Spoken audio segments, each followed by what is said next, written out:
And by the way, this conflict is not just because Chinese government industrial policy has been very successful in moving up the value chain and creating these very advanced technologies, but as the Financial Times noted in this same report, quote, "What has really alarmed the West about Chinese clean tech companies is that their technology is often superior to that of the US and other advanced economies." So Western technology corporations, largely based in the US, these big tech monopolies, they simply cannot compete with the Chinese clean energy products, which are simply better. Barclays cut its price target on NEO. JP Morgan also lowered its price target on NEO yesterday, and NEO was downgraded at CLSA. Nevertheless, the stock went up yesterday. Are we starting to see a trend where the people are actually waking up and not listening to the fake analysts? Perhaps, perhaps not. Hi guys, welcome back to my channel, The Wealthy Mindset. It's yours truly, Money Making Mitch. And as usual, guys, this is not financial advice. Please do your own due diligence and research. So NEO was last trading yesterday at $5.78. 30 cents up. The 52-week low was $5.38. The 52-week high was $16.18. As a disclaimer, I hold 2,260 shares at $3.53. That's on the Charles Schwab platform. And on SoFi platform, I now hold 801 shares at $7.66. Yes, I bought some more. And on my traditional IRA account, I now hold 873 shares at $7.30, and I'll be looking to buy some more yet again. So all of these downgrades came out. However, on Zacks, this is the way they described it. NEO, fourth quarter loss narrower than expected. Revenues increased year over year.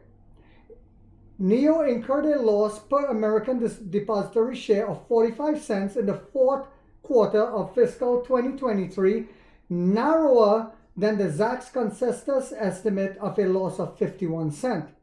The company had reported a loss of 51 cents in the year ago. The China-based electric vehicle maker posted revenue of $2.41 billion, which topped the Zacks consensus estimate of $2.29 billion and increased 3.4% year over year due to a higher delivery volume. And I think a lot of the investors now are understanding and anticipating that we're going to be we're going to have considerable more deliveries this year with the sub-brands, brands plural, coming out, apart from other things, because a lot of people got to see how much money we made from revenue that was not even related to just selling EVs, but from the phones, the chips, the energy grid, etc., etc. So anyway, NEO delivered 50,045 vehicles in the fourth quarter, up 25% year over year. Let me say that one more time. NEO delivered 50,045 vehicles in the fourth quarter, up 25% year over year.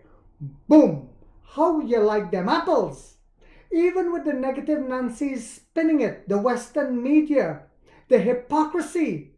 Now, one of my subscribers said that he saw it on Reuters that America is asking Europe and its allies to ban selling certain chips and certain things to China. Whatever happened to freedom of trade? We complained about communism and what the communists did, but we are becoming worse than the communists. Nevertheless, Bloomberg actually said in the report that it could backfire because the Chinese citizens could say, well, we're not buying American manufacturer cars either. And they are the largest car manufacturer in the world. And I've said it and I'll say it again. In order to stay ahead of the game and to continue to be number one, America needs to innovate instead of bashing, bombing, and destroying other people. Instead, we should allow competition to come in from the Chinese EVs, and it will force our EV companies to try to keep up to the game. Anyway, Revenues generated from vehicle sales amounted to 2.17 billion, up 1.6% year over year. The increase in sales was mainly attributable to a higher delivery volume. Other sales, not EV sales, other sales of $234.4 million rose 24%. Strong sales of accessories and the provision of power solution contributed to the growth. What are they talking about, power solution? Well, my subscribers, we already know. We're giving back energy to the grid. We already said this in this channel. We are also a power company. We're also making our own chips, our own phones, our own motors that's going to be for the sub-brand, etc., etc. Gross profit came in at 180.2 million, up 100%. Oh my God, let me say that again. Gross profit came in at 180.2 million, up 100% year over year. Vehicle margin in the reported quarter climbed 11.9% from 6.8% in the fourth quarter 2022 due to lower material costs per unit and inventory provision. Gross margin was 5.5%, down from 10.4% in the year ago quarter. Research and development, selling, general and administrative costs amounted to 559.5 million each, indicating a year-over-year decline of 3% and a rise of 9.4% respectively. So as of December 31st, 2023, cash and cash equivalents total $4.64 billion and long-term debt amounted to $1.84 billion. For the first quarter 2024, and this is the important part, excuse me guys, NIO projects deliveries in the range of 31,000 to 33,000 vehicles, implying a decline of 0.1% to an increase of around 6.3% year over year. Revenues are estimated between $1,479 million and $1,562 million. Now listen to this very carefully. Zacks rank and other key picks. NIO currently carries a Zack rank of a buy. So when Pupavosian, the Tatavosian animal, came out and said it's a sell or a hold, because no one goes into the Motley Fool anymore, they decided to come on YouTube to spread their propaganda. Zacks is giving us a buy, a rank 2. So remember, I also spoke about the Chinese government planning to stimulate the economy this year, to grow the economy by 5% through stimulus to wake back up the economy, etc., etc. Take a look at this video, guys, and then we'll continue. This is going to be this video today I'm doing is going to be a little long, but I expect my subscribers to have a longer attention span. Take a look at this video, guys. Well, David, let's take a look at this, goal of this year's economic expansion, 5%, around 5%. Of course, could be above or below the number here. But that's, as we all pointed out, is based on a large base rather than around 5% in 2023. So what do you make of this number or this goal? The number is realistic. The Chinese government has many tools at its disposal which actually other economies around the world don't have. And we have to remember that the whole world is suffering from low consumption, low growth, and either a lack of confidence or some kind of confusion about where the direction of policy may lead any individual economy. So the Chinese economy, still interest rates are high. Those could be lowered if they needed to. Even the property sector, which has come under a lot of scrutiny globally, there are many means by which the Chinese government and the banking sector can improve the sector, because most Chinese consumers will spend about 60%, invest about 60% up front for their houses. This is a huge demand. In the US, it's about 6%. So without causing any instability, there are many things from a policies perspective that China can do to make adjustments. 5% is actually quite a realistic target. All right, guys, welcome back. I hope you enjoyed that. It gives you an example of where China is going this year, even though the negative Nancys, the trolls, the demonic animals, the Western media is telling you differently. This is why BlackRock did not sell one share of NEO. This is why Bridgewater and Associates have a lot of shares in NEO. This is why Vanguard have a lot of shares in NEO. And this is why I kept saying we're going to dominate the landscape, not only with battery swap stations, but with our EVs. We're going to dominate the landscape. Anywhere you look to the left, you look to the right, it's going to be a NEO that you see. Now, this is what my subscriber Rise Strong was talking about. He said, from Reuters, US urges allies to tighten China's access to chip technology. Bloomberg reports it may get a backfire because Chinese nationals may be pissed off and stay away from foreign car companies in China, the biggest automobile market in the world. And I've said that and I'll say it again. China has the largest automobile market in the world, and Tesla did not become profitable. Even the electric Popovosian Viking, the poop in your pants Viking, who pretended not to know all these things, had to admit it, and I put that in one of my videos, where he had to admit that Tesla did not become profitable until they started selling in China. This is why King William Lee understands we don't need to come to America to become profitable. We have the largest market over there.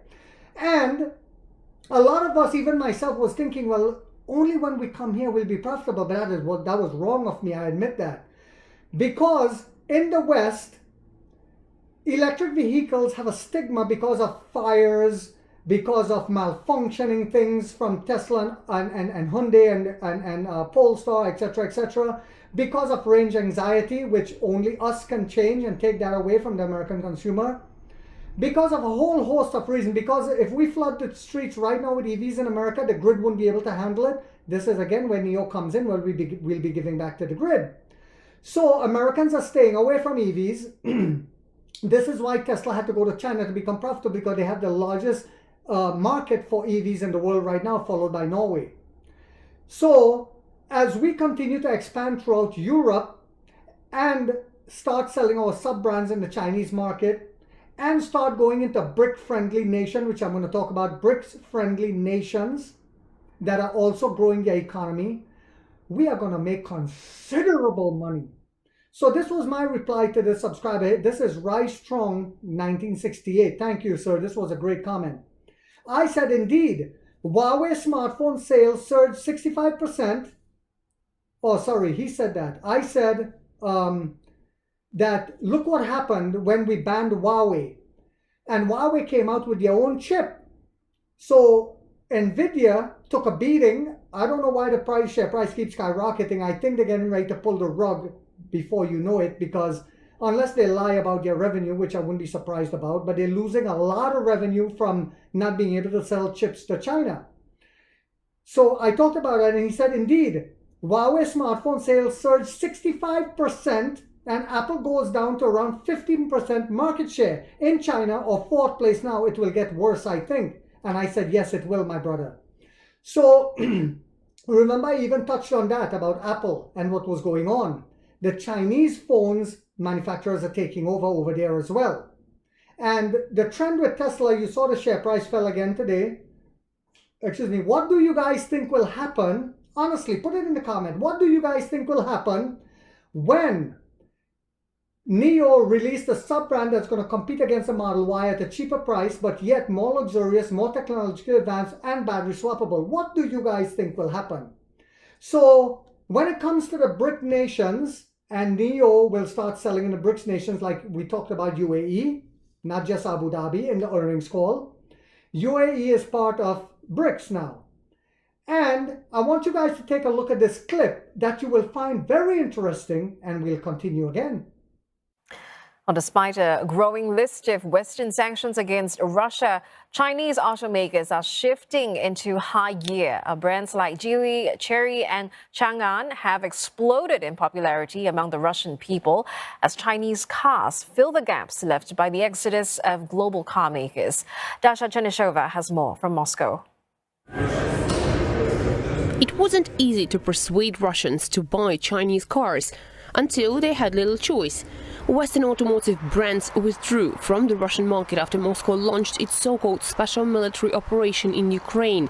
Companies from Germany, the US, South Korea and Japan ended their sales, supply, service operations or sold their assets in Russia. But Chinese car firms like Geely, Chery, Changan and many others have since moved in to fill the gap, and the market now offers over 100 Chinese models.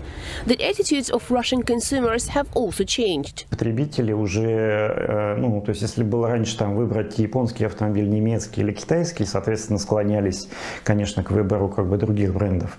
Сейчас потребители реально перебирают, смотрят и уже реально выбирают из Китая, что именно взять. 2 years ago, Chinese models accounted for less than 10% of all new car sales in Russia. By the end of 2023, that figure was over 40%. All right, guys, welcome back. So you see what's happening. Even the Russian economy, when they thought sanctioning them will destroy them, has actually helped them. And the economy is growing at a massive rate. Even, what's a guy name? I can't think of his name right now, but he went to Russia and he showed, Tucker Carlson, and he showed the cost of living in Russia, where you could go into Russia with a shopping cart, fill it with groceries, and spend $100 US. You can't do that in America anymore. You could do that when I first came to America in 1998. So the Russian economy is skyrocketing because they were selling oil at a discount price to India and China. India was taking it in return, refining it, and selling it back at a higher price to the Europeans and right here to America. So the Europeans still continue, don't be mistaken, still continue to buy oil from Russia. Even though they're pretending to sanction and what have you, it's just a game. So as I believe Russia will be another entry point for NIO, especially with the sub-brand and other BRICS nations. So I want to give a shout out also to Miro Shahev. He said, this is one of my subscribers, he's been with me for a while, capital expenditure will be lower this year due to the following reasons. Power swap stations will be built predominantly with partners' money. Less cash burn. Remember, they keep telling us cash burn, like we're supposed to build things out of thin air like a genie. Power swap station will be built predominantly with partners' money. NIO houses and spaces will be built at a slower pace and only in key traffic areas. The ALB sub-brand will leverage from the existing NIO infrastructure and know how the keyword throughout the earnings call has been efficiency. Indeed, limited time period ahead to load up shares and relatively low price. Yes, my brother. I keep telling you guys that this is our last chance catching NIO at these prices. And those who continue to load the boat, even if you can, like myself, only afford 20, 30, 40 shares a week or even less, it doesn't matter as you continue to add. This is my belief. We will greatly benefit in the future. We have woken up to their nasty, sick game that they play in the West and keep us, their own people like us in the West, down. Whilst BlackRock and all the huge institutions buying, they're lying and telling you, the fundamentals are bad, it's a sell. No, not anymore. We're getting a piece of the pie, guys. Also, another one of my subscriber, ATHLYI, shout out to you, my brother. He said, greetings to you, Sir Mitch. Thanks for doing tremendous job. You're welcome, my brother. Please do note the UAE is currently a member of BRICS, like I just spoke about. So all the more reason for NIO to triumph in the Middle Eastern region. Another one of my subscriber, CIARAN, Canning. What's your thought on this idea, MMM? It's an idea I have. How about to exponentially increase the users and demand of NIO phones? How about incorporating a no option fee, free, but really not free, as it's included in the price of the car? So what this person is saying, just like Apple and stuff, we sell you the car with the phone, right? And it's up to you if you want to use the phone or not. And we price the phone in with the car. That's genius. That is genius, my friend. I want to give a shout out to you for that. And I did tell this person, Ciaran Canning, I believe this one of my subscribers from Ireland. Shout out to Ireland. I said, my God, I love that idea. I'm going to talk about that in my next video. So I hope you guys, and just a fun little thing here. One person said Tesla created a refrigerator and called it a truck. And Cutlass got, wow, look how great it is. Yeah, it tastes great because it probably has food inside of it. So anyway, guys, I hope you guys found this video to be informational and inspirational yet again. If so, guys, don't forget to hit that thumbs up. Also, I want to just say this before I close out. Even Elon Musk himself said that the Cybertruck dug their grave, and people forgot about that. I did not. I told you guys I don't forget. So as Tesla share price continue to fall, you guys will finally understand what Money Making Mitch has been saying and stop telling me, why are you bashing it? No, I'm not bashing it. I see the writing on the wall. You see, as Moses was coming down from Mount Sinai with the tablets, it fell and it broke. Sorry, it did not fall and broke. He broke it himself because he was so angry when he saw what the people were doing down below. Well, the Cybertruck is the same for Tesla. Elon Musk broke Tesla with the Cybertruck. So I hope you guys found this video to be informational, inspirational. If so, guys, don't forget to hit that thumbs up. If you haven't yet subscribed, you might want to think about doing so, because in this channel, we have that warrior mindset like 50 said. We get rich or we die trying, guys.